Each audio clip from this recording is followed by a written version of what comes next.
So today we're out at the bee yard and we're doing some mite sampling, just to give you a little backstory on what's been happening out here. We've done a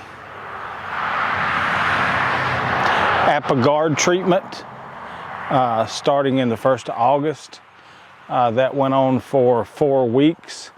After that, we done some testing and determined that that was not necessarily ineffective, but the mites, we determined that we were getting a lot of mites from the area.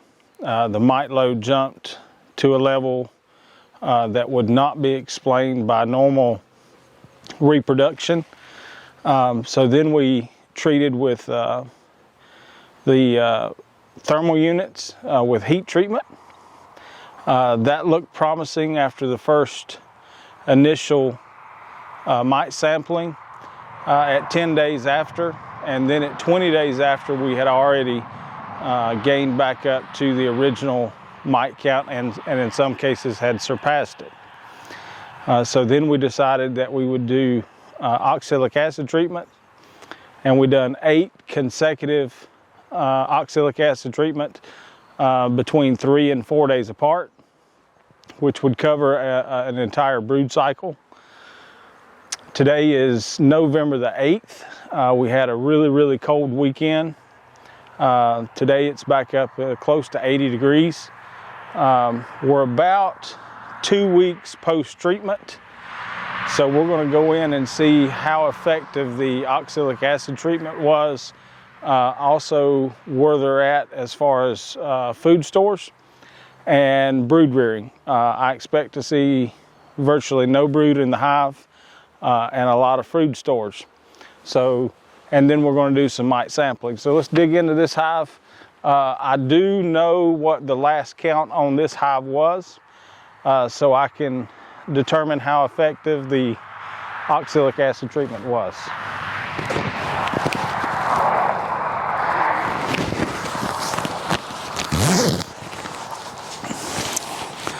It's a really warm day to be the 8th of November, so we're going to take advantage of it.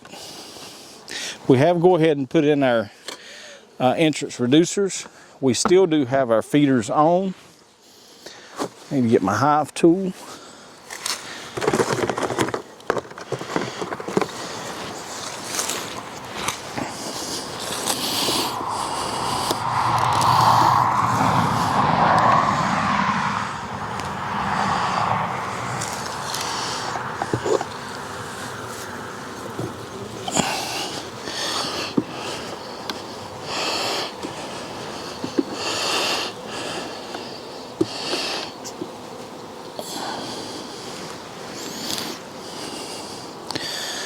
That is a decent food frame that has been capped.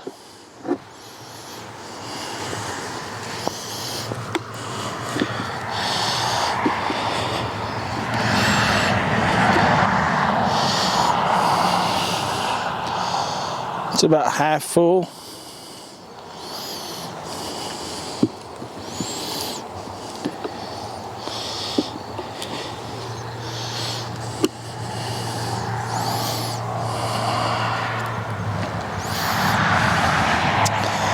We have put a lot of sugar into these hives. We've put about 1,000 pounds on this yard this fall. So they've been fed.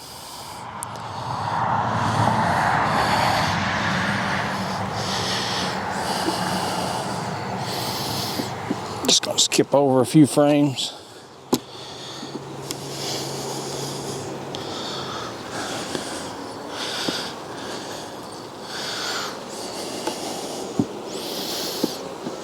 We're going to go ahead and go to the bottom. See what we've got as far as brood, if any.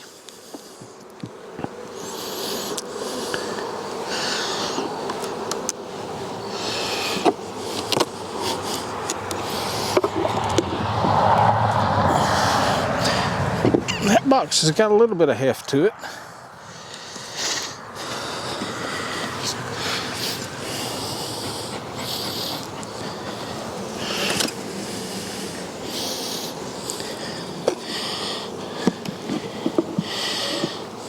I'm looking at this box, I'm looking down from the top, and the majority of the bees are over here, so if there's any brood, I would expect to find them on these frames here.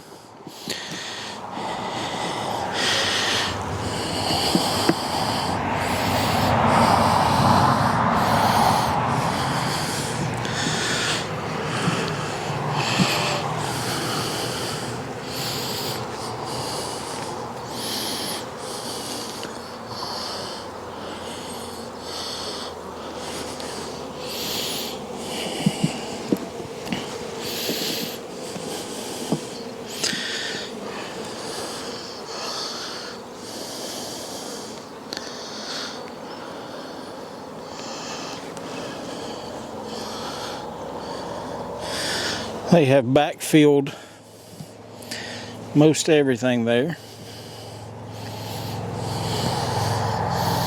And there's just a little bit of brood.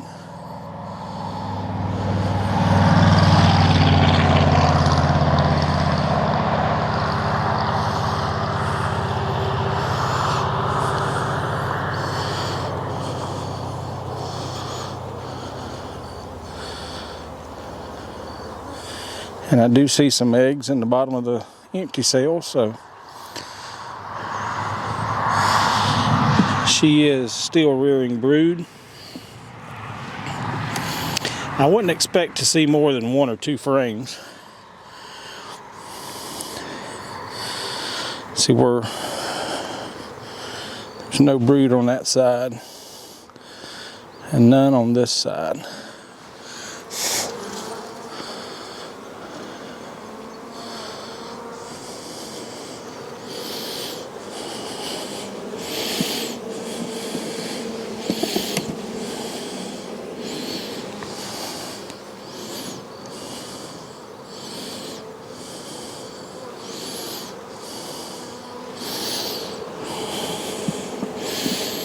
So we're going to go back to that frame of brood that we spotted.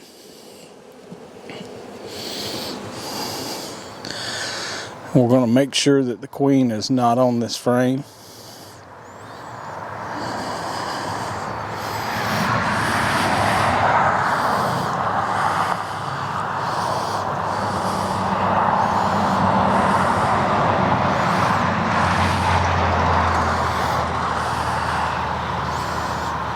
I do not see her. Flip it over for one more check.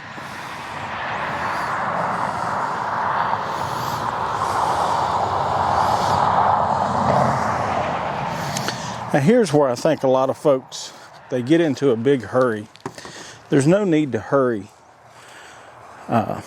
in this process. You're wanting young bees anyway, and young bees can't fly. And most folks want to hurry up and take their sample as soon as they shake into the container. I just let them settle down, and what is older bees will fly, and the young bees will stay behind. and I can get my sample. I can also, if I've not found the queen, I can give them time to spread out just a little bit and give them one more glance, look over for the queen. See how they've spread out? And I can see almost every bee. And I do not see the queen. So that would be about the 4th time that I've looked for the queen. I have shook into the container before and shook the queen and found her just like this, and placed her back into the hive. Now the way we do it is we take a 1 gallon Ziploc baggie,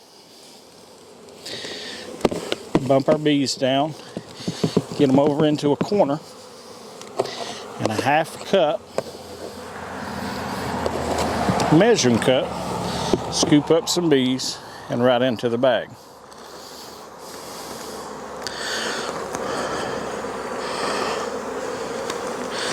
The hardest part about this is trying to get it closed without getting any bees in the zipper.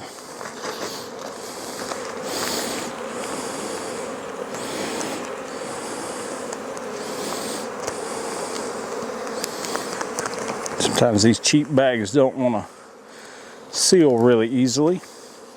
And then the excess bees just right back on top of the hive. And you're almost done. And take everything and put it back the same way it came apart.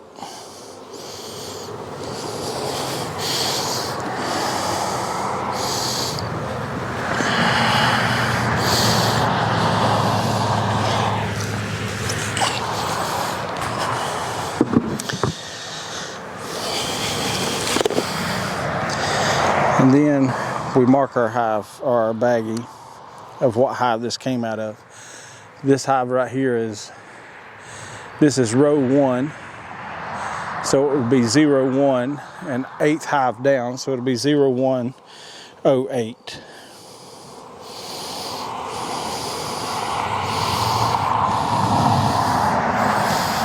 And that way when we get them back sampling, I'll know exactly which hive that came out of.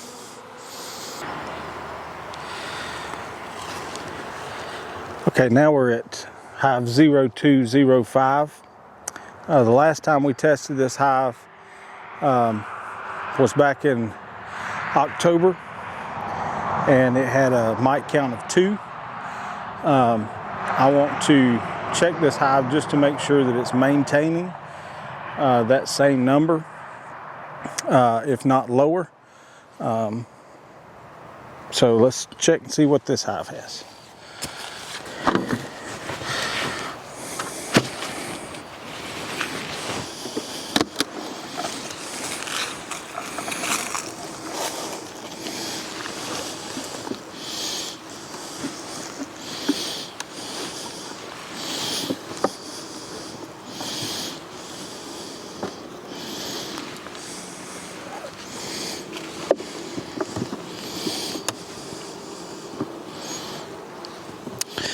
This top box seems to be a little light.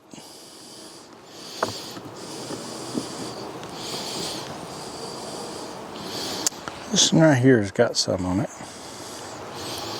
It's about half.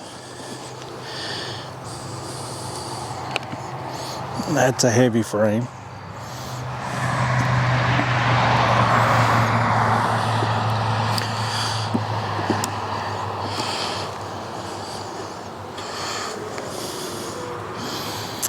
So there's nothing but food going to be up here in the top box.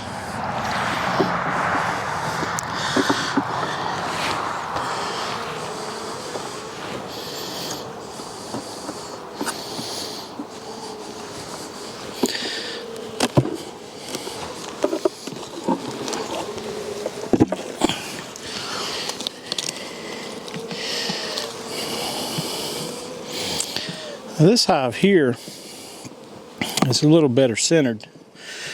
I would expect to find brood in this area here. Observation is a good thing in beekeeping. It can save you some time.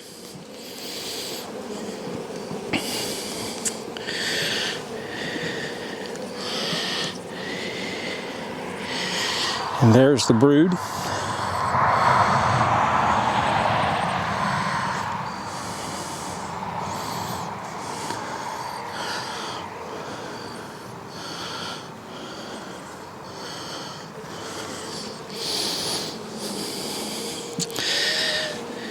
So we're also planning a cleanup oxalic acid once they go entirely broodless. And this will tell us a lot. Right there's the queen. And she is laying now. This frame here has eggs, larva, cap, brood. All 3 stages. And I can count at least 3 frames. So I'll take this frame.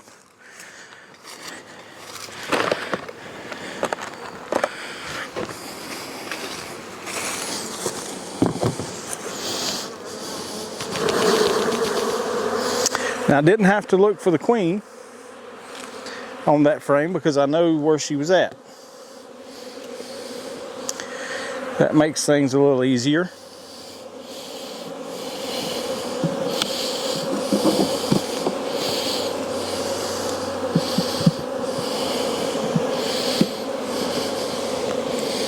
I always like to center everything back up. Make sure all my frames are together.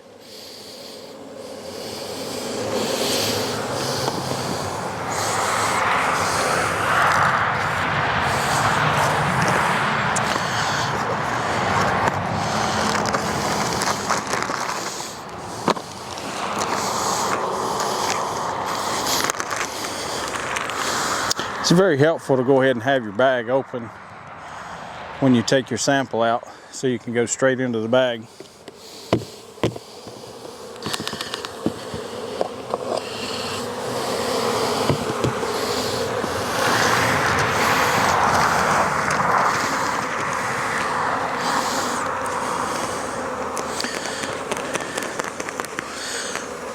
I'd much rather do sampling this way.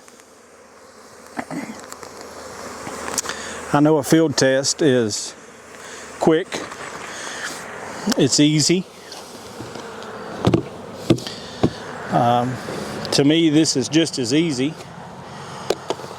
and I feel like that the accuracy of my testing is much better.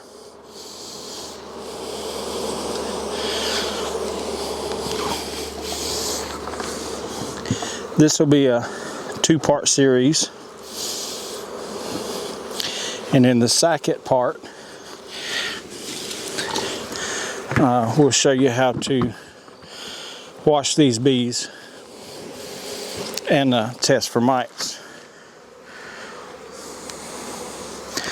Lost my marker.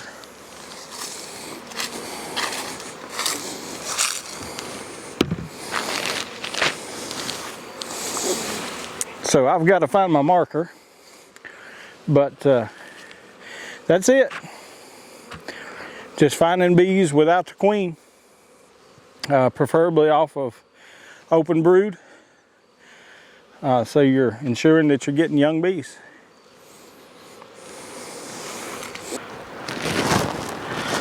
The marker was in my pocket.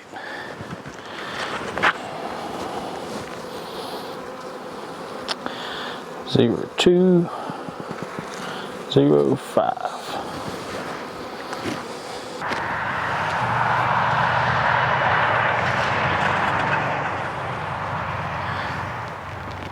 So I decided to go ahead and show you another hive to sample here. This hive, the last mite sample that we took had 7, which is about double of what we would like to see,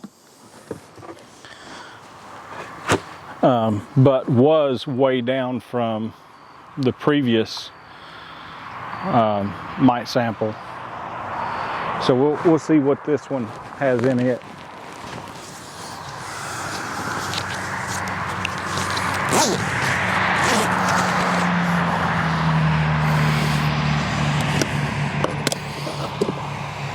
It's a strong box of bees. Strong box.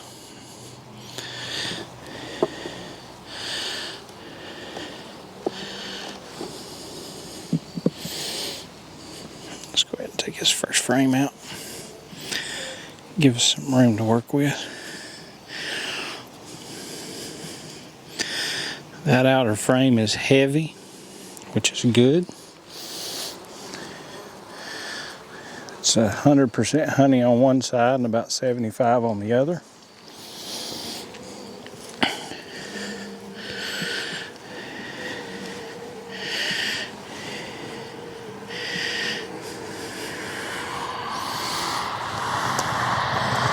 This side here, we've got pollen and honey. Same thing on this side. Let's go ahead and skip to the center. See if we got still got some brood rearing going.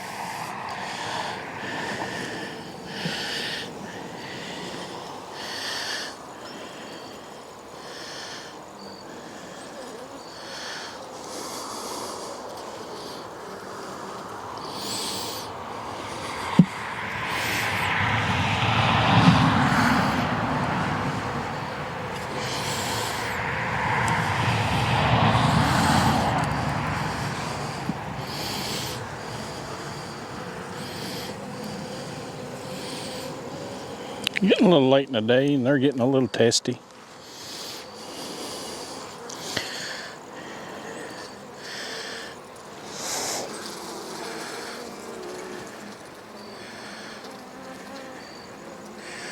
I do see some open cells, but no brood. This is a jam-packed hive. I've got plenty of food. I'm going to take a sample off of this frame here.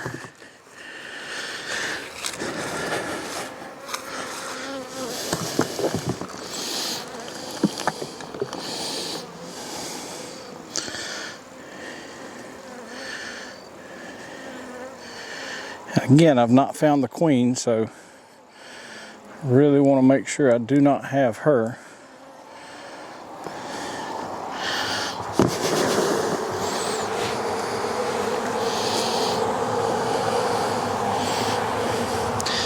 So we'll set that to the side for just a minute.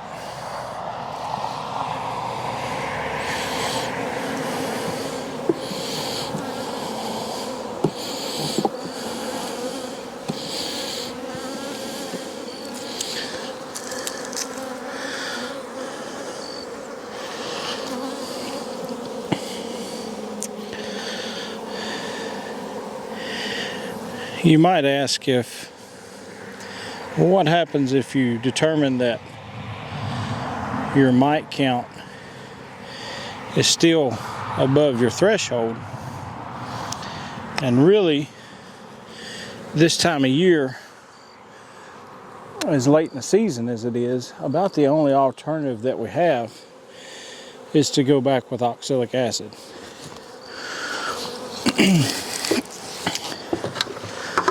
Our initial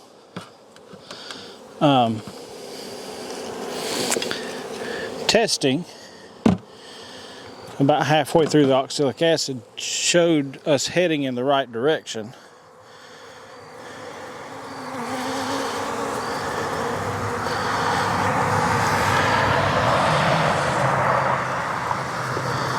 So we're going to keep our fingers crossed that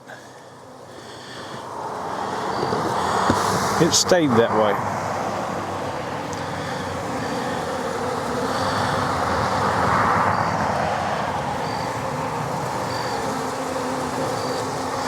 So then you ask, well, what's the point in testing if you're going to oxalic acid in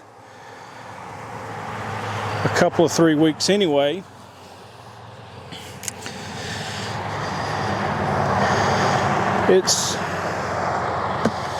is to find out if the process worked. If it worked, then we know in years to come or in situations to come that this application is reliable and that we can fall back on it. It's nothing more than gaining data and information that we can use in the future. And this hive is 103. And we'll take these back and check the samples.